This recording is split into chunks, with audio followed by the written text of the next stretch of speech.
হাবড়ার ব্যবসায়ীদের বলতে চাই, তৃণমূলের থেকে আপনারা বহু অত্যাচারিত, অনেক বড় বড় ব্যবসাদার আছে।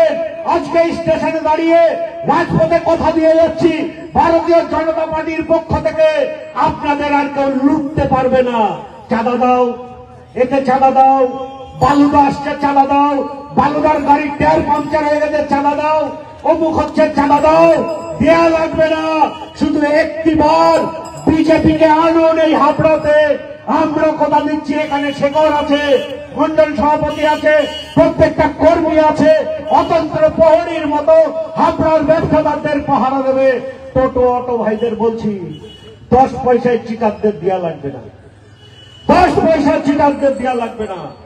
একদম নিজের ইচ্ছায় মন খুলে কাজ করবেন, কাউকে পয়সা দেওয়া লাগবে না। শুধু লাস্ট বলে যাই, এ লড়াই স্বাধীনতার লড়াই, বাংলাকে স্বাধীন করতে হবে।